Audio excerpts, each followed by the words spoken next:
Hello everyone and welcome back to the channel. Today we're going to talk about self-funding your startup. And I think that when you're thinking about starting a business, that's the first thing that comes to your mind. Like, how am I going to fund this business?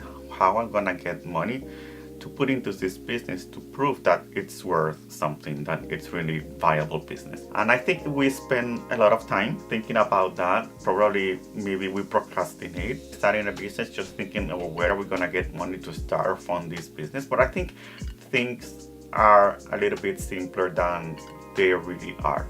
There are multiple ways to fund a business. Even if you are bootstrapping, you're not going to get loans or anything.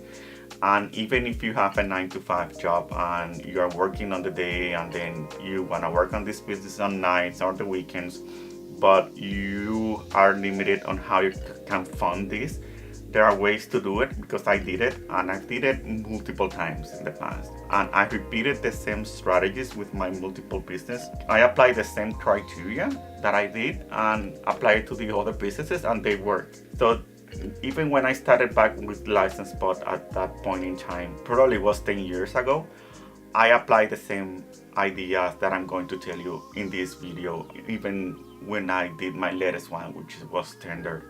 Same thing. So let's go and start with the first one. The first way to fund a business is doing consulting. And this is the one that I use the most, and this is the one that is most successful to me during all those businesses that I did. And we're talking about probably within the span of 10-15 years when I was launching new things, new products, and testing them out.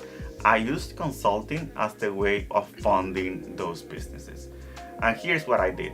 I usually got a client with some work that they needed to be done, and this was basically trading hour for money. I sold my consulting hours for a specific price, and with that then I billed the customer for that price, and then I get money in return. What I did with that money was that I put it and invested into the actual product that I wanted to launch. But then you can ask, how am I going to get consulting business? Okay, it's really hard even to get a customer. There are a number of ways that you can do consulting online right now. So let's start with websites like Upwork. There is a lot of things that you can try and do in Upwork.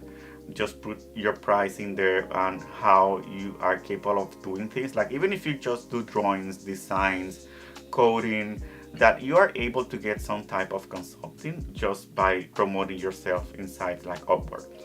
Fiverr is also another one. If you're able, like, even doing transcriptions, even doing translations, and like I said, designs, anything that you're good at, just publish your own skills there and try to do that. Other way that I've seen people getting some customers is doing simply promoting themselves in social media, Twitter, Instagram, and just making sure that people know that you're good on coding and drawing. Then sometimes you can attract people to do some consulting business. But for me, like, what I did was, let's say maybe I can focus on doing a week of consulting, get that money, and then use that money into the business that I wanted to launch and fund it that way. Even if you have a 9 to 5 job, you can still do it. And here's some of the things that I did. For example, instead of focusing on my business at night, what I did was focus on the consulting. And let's say I'm gonna take 2 weeks, for example, and I'm just gonna do consulting for 2 weeks at nights or weekends. And I'm gonna try to get the most money that I can. And then when I get that money, I can stop doing consulting, focus on the product and the business that I wanna launch, and see how things go. The other option that you can fund your business is actually through your day job. So out of the salary that you get from your day job, just budget a specific amount of money that you want to get from there and just put it into the business. Let's say every month you take out $100. Just even a small amount, that's fine. And in that $100, you're going to take it out and you're going to try something new in your business with it. Let's say, you know what, with this $100, I'm going to try Facebook ads. And let's see how it goes. The next month, you can say, you know what, Facebook ads, total waste of time. I didn't get anything. I'm gonna try Google ads maybe. And then you try it. Same idea with Instagram or social media, or maybe I'm gonna put that money into writing some articles for my website. But just get some money out, try things, and as soon as you find something that is working, keep at it. If you see that Facebook ad works, you got maybe 1 customer, 2 customers, next month, try to do the same thing and see if you can get the same 1 or 2 customers. But you can do it with a day job, just get a small budget out and get that money. The other one that I'm gonna show you is a little bit controversial, but I think it works and I've used it in the past, and which is using credit cards. And keep in mind, I'm not saying to go into debt with credit cards. I hate going into debt. But what you can do with credit cards is, or the advantage of credit cards are that you can get free money for 30 days, interest free, because you have 30 days to pay your credit card when the statement is due. So what you can do is that you can actually get into your credit card. Let's say you're gonna get that amount of money from the credit card and you're gonna put it into some kind of marketing or advertising. Let's say, for example, that your customer acquisition cost is, let's say, $10. So it costs you $10 to get a customer to pay for your product. Your product is worth $50, let's say. So you actually have a profit of $40. Let's say, just hypothetically, it costs you $10 to get a customer. You sell a product of $50, you make a profit of $40. So if you are able from your credit card to put, let's say, $50 to get 5 customers, when those customers buy, you're actually gonna get $250 back in return because you sold 5 products.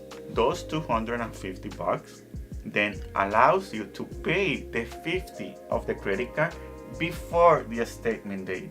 You pay that credit card there, and then the next month you can do the same thing. But now you also have $200 that you did from the previous month that you can also invest into the credit card to pay for future customer acquisition. You see, you're not going into debt, you're just using that trick of the credit card to get 30 days for free. I use that a lot. It worked perfectly fine. The other tip that you can use is use personal savings. And this one is a little bit controversial because you work so hard for those personal savings. But if it is something that you think really can work, then for sure go ahead.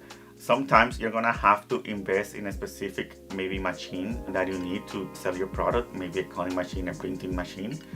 And sometimes that has to come from your personal savings. Buying that machine, there's no way out. You have to use your personal wealth to be able to acquire the machine, even a computer. Now, if you're starting a business that is a tech business, you're gonna need a computer to code. So you're gonna have to invest from your personal savings to get that. I also used this tactic in the past, although I try my best not to take it out from my personal savings. I try always to lean into the consulting side, which it worked for me.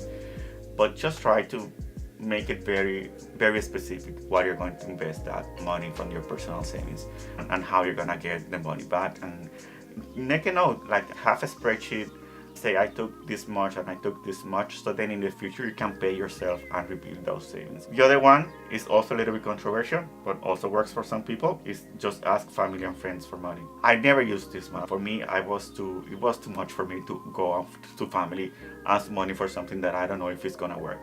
But sometimes people have very good relationship with the family, and family is able to have some money there and to lend you some money to work out. Just make sure and let them know that you're just starting out, that you're just testing the waters, and that it might be a total flop.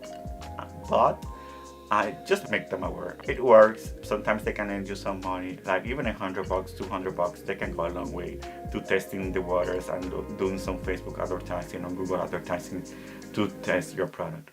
Another tip that you can use to fund your business is reduce your expenses. Yeah, so I stopped drinking coffee in Starbucks.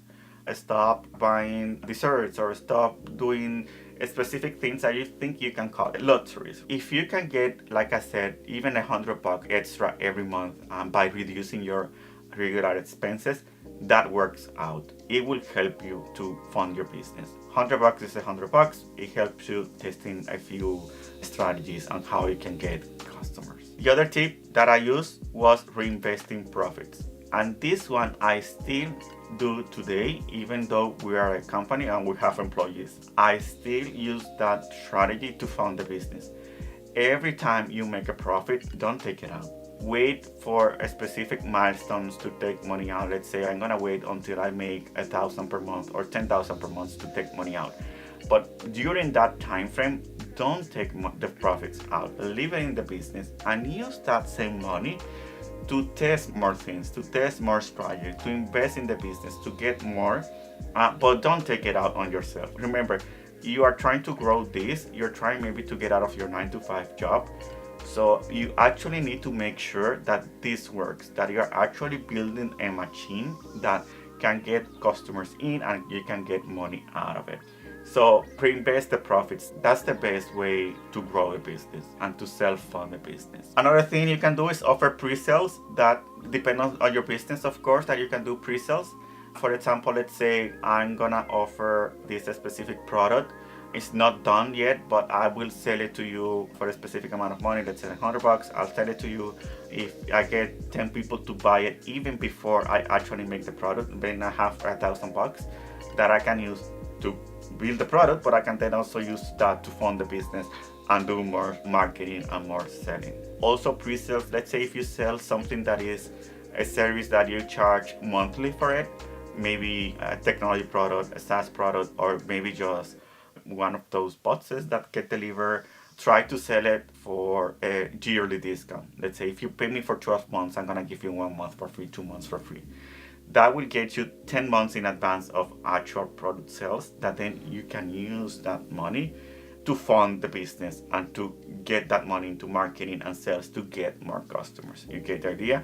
So you actually try to get money upfront for that, and so that you can invest that later on. Another thing for pre-sales is that you can do maybe a big thing around, we're gonna do maybe a 10%, 20% off just to get people in the door to buy your product. But what you're looking for is selling your product at a discount, but you're looking to sell a lot from one shot, so you can get that money up front again, and then you can invest it down the road to get more customers and to do marketing and sales. Finally, leverage free resources. So leverage as much as you can from free resources, like use tools like Gmail, Google Sheets, Google Docs, Google Slides, Google Meets, like things that are free, that they go for you, like it is an advantage for you. Templates that you can use, any tools for websites that you can also use for free. There are a lot of resources out there for free. There is a lot of software out there that you can use for free.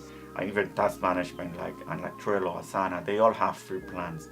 So leverage that to your advantage. One thing that I'm gonna say as a word of caution is don't go too cheap either. Some of those free products are very good. Sometimes they can get a little rough around the edges, and that can be an issue for your customers.